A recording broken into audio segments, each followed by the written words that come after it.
Good morning, good afternoon, good evening. What is happening in Kenya is tragic. I think the people of Zimbabwe should look at what is happening in Kenya with real concern because there are so many things that has happened in Kenya and later on happened in Zimbabwe. One of those notable things that happened was that in 2007,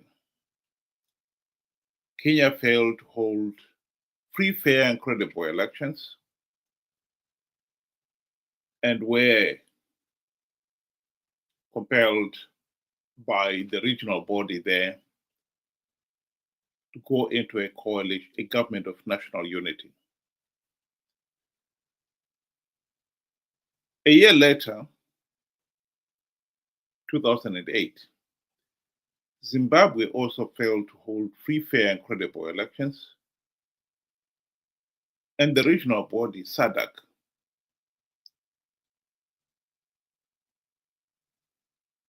forced ZANU-PF to accept the global political agreement of 2008, which led to the GNU.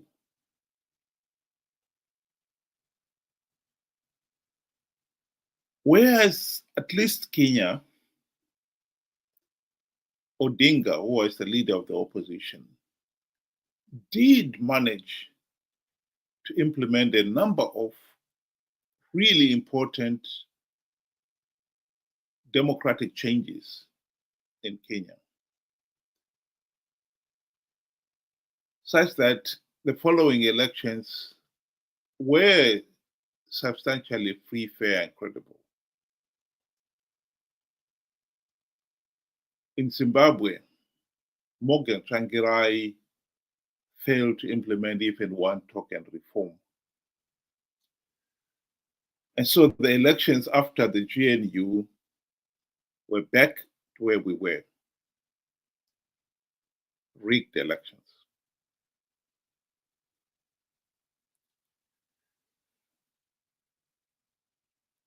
Kenya has had elections since then. They always seem to be a 5-year cycle like Zimbabwe. And so they are always a year ahead of us. And the last election, 2022, President Roti was elected. Many believe those elections were not free, fair, and credible. And his governance has been using the iron fist, comparable to what Mnangagwa is doing in Zimbabwe. Zimbabwe's elections in 2023, we all know SADC and the AU condemned those elections as flawed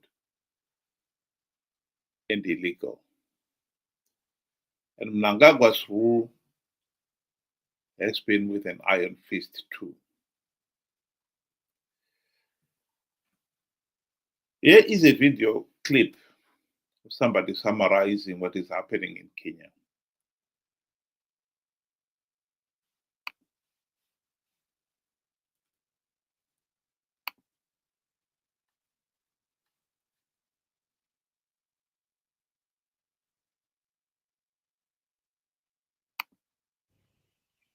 What happens when you put a frog into boiling water?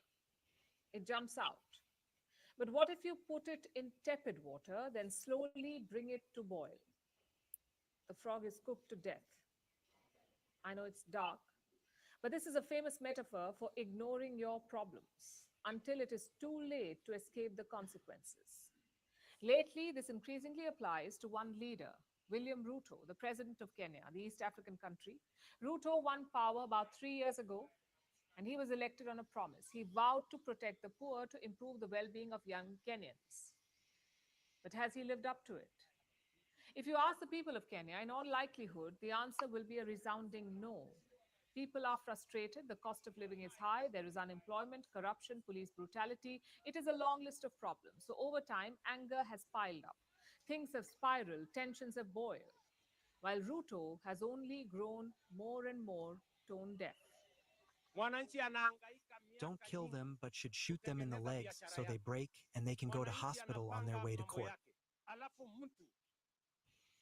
Shoot them in the legs. That's what Ruto has said. And who is he talking to? The police of Kenya. And who is he talking about? Not terrorists, not criminals, but protesters. Ruto's ire is directed towards demonstrators. To understand why, let's go back.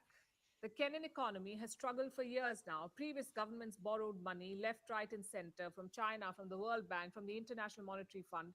Amid this, funds were mismanaged by corrupt governments. And all of this brought Kenya's economy to its knees. William Ruto came to power promising to change this. But he had a Herculean task ahead of him. He inherited a crumbling, debt laden economy, and he wanted to fix it with taxes. Ruto asked citizens to quote unquote bear the pain of taxes to grow the economy. And last year he proposed a finance bill.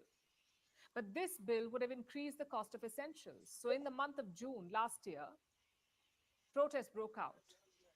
A youth led movement swept Kenya. People took to the streets, the government cracked down, police clashed with the protesters, at least 60 people were killed. Reports say many were abducted and tortured. Eventually, on the 25th of June, this culminated in people storming the Kenyan parliament, and Ruto scrambled to make things right. He was forced to withdraw the tax bill, and he dismissed nearly all of his cabinet. It was seen as a major win for the people.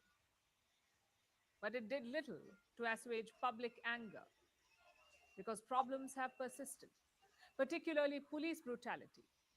So, what started as an anti tax protest transformed into something bigger. In June this year, 2025, a teacher died in police custody.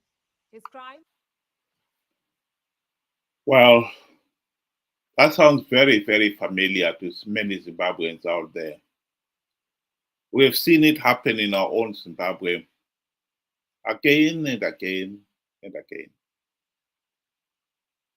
ZANU-PF's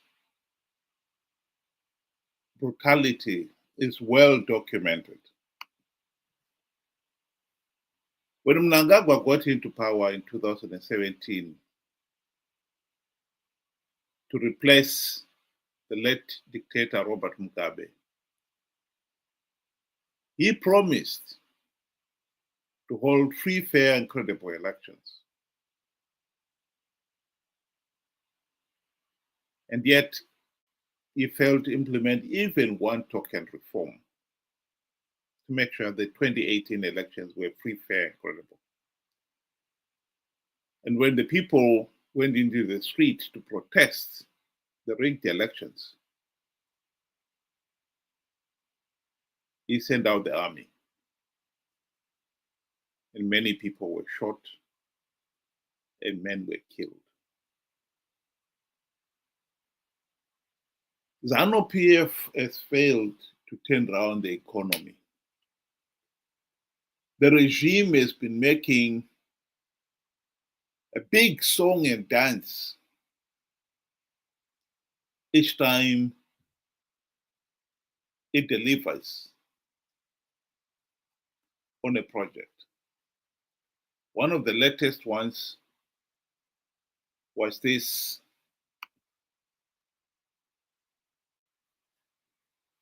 Trabulus traffic interchange.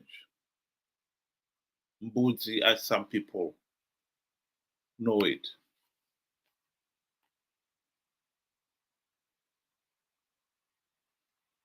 The nation was told the cost of the project was 88 million. And then earlier this week, Parliament was told that it was actually 114 million, another 26 million more.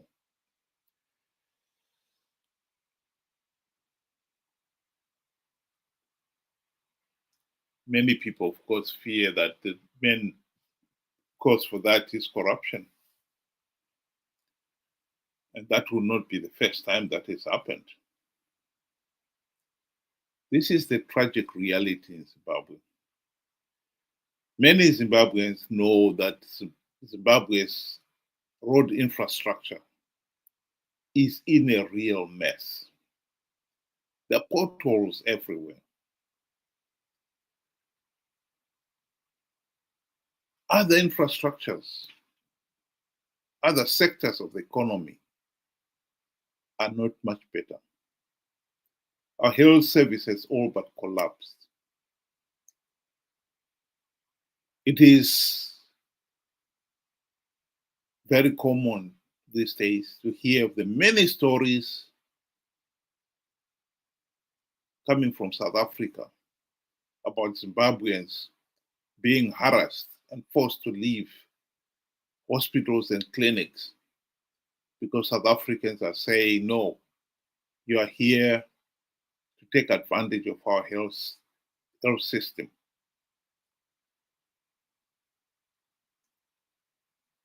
And when you think that there are millions of Zimbabweans in South Africa, you've got to realize that those people are not there on holiday. They are there as either economic and or political refugees. Zimbabwe is in a mess. What is happening in Kenya could well happen in Zimbabwe. Many people indeed have been asking, why are Zimbabweans not taken to the streets? The trouble is, as the lady explained in that video clip, we have to be careful. Once you go down that route of violent protests, it's because you failed to deliver meaningful change in a peaceful way.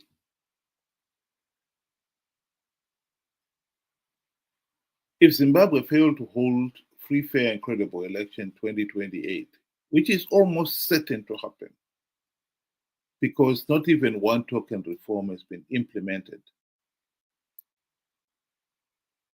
it doesn't take much to trigger violent protests.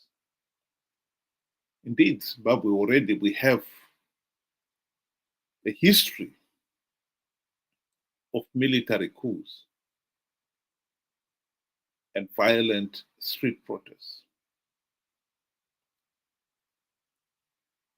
We have to be careful that we fight for democratic, peaceful democratic changes and not for the extreme. You go down that route, it may be very difficult to get out.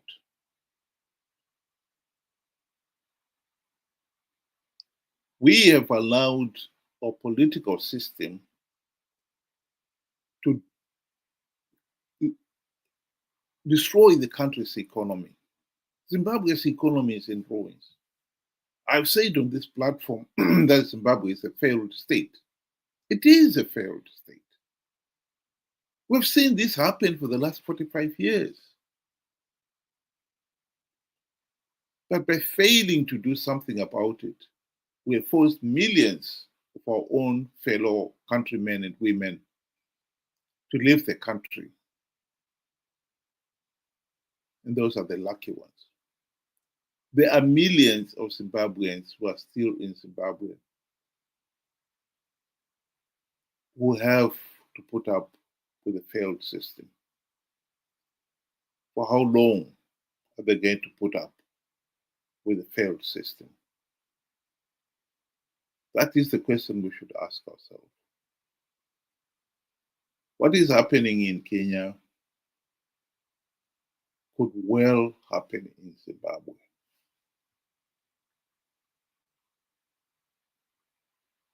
And I believe that our number one task right now should be to make sure that 2028 elections are free, fair, and credible. That is the starting point.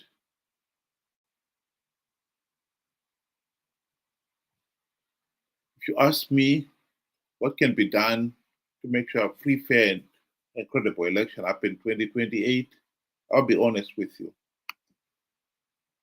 We cannot trust ZANU-PF to implement any meaningful reforms. I don't think that is going to happen.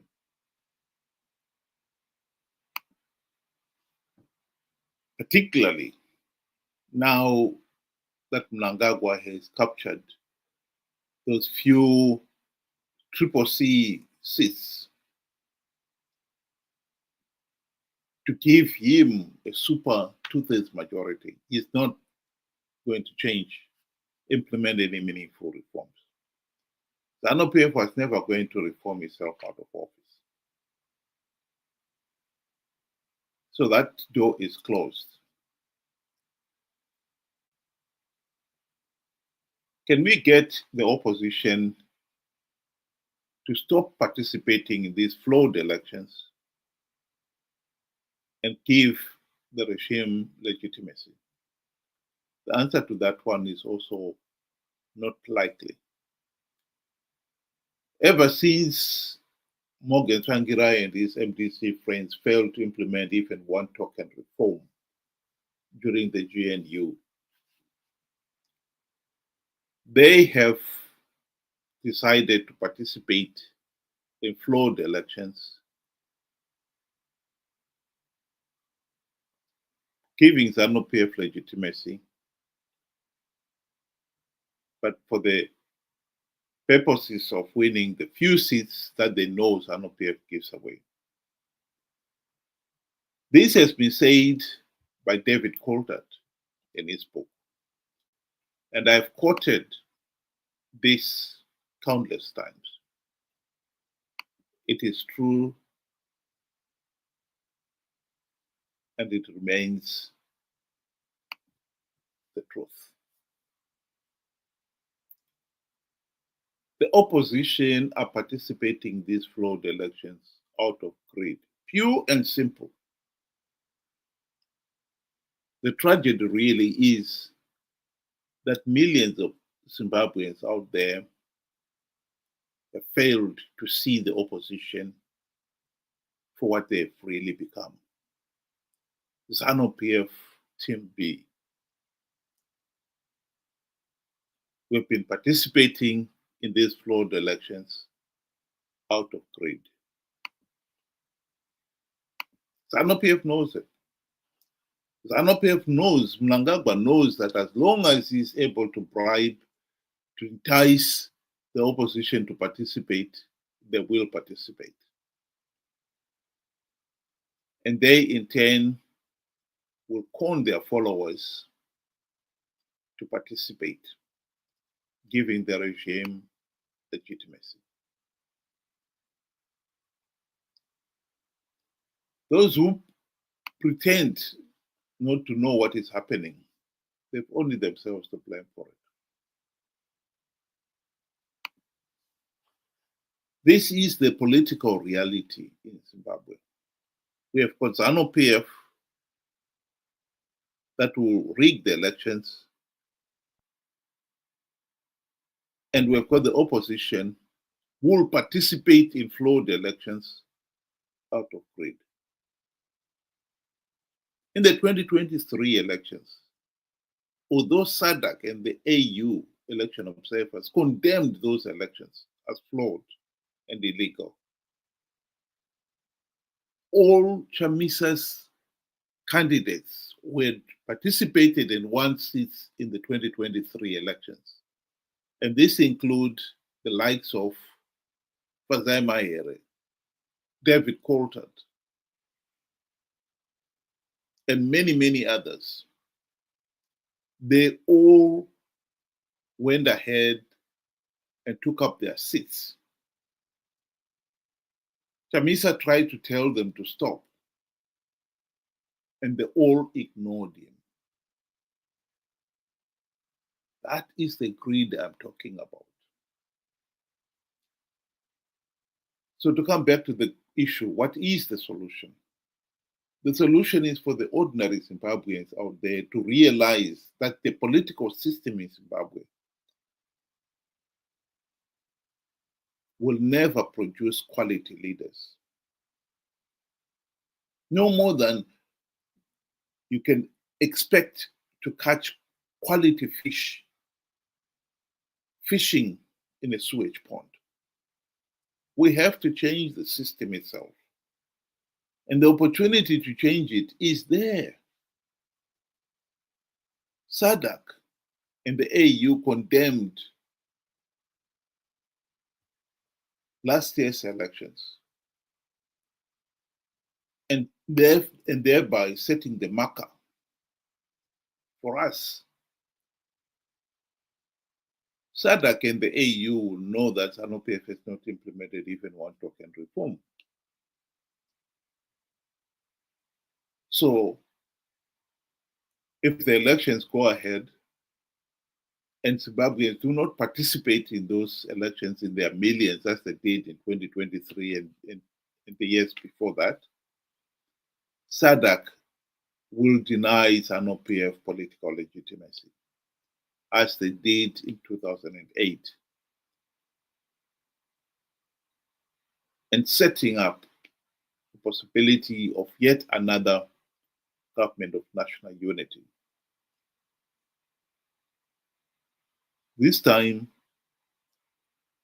we have the responsibility of making sure that the reforms are implemented to ensure elections are free, fair, and credible.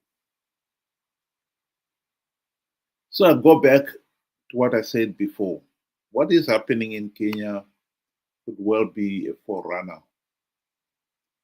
of what is coming around the corner for people of Zimbabwe. And we have got to be careful that we do not allow it to happen. The tragedy in Kenya at the present moment could only get worse. The economy is not improving. Ruto is stuck his heels, determined to stay in power. And as the country moves towards 2027 elections, the political tensions will only increase. Many people already have been killed in these riots.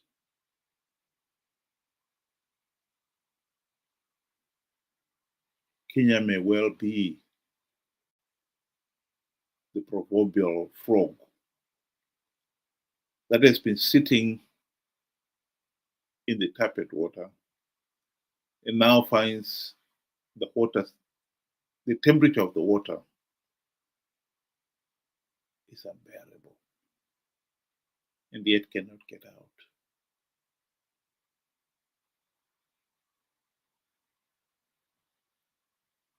Think. The time to act is now. We should not have to wait until we have got rioting and the army in the streets of Harare and all the other big cities in Zimbabwe, and people are dying. Because that could well be the point of no return.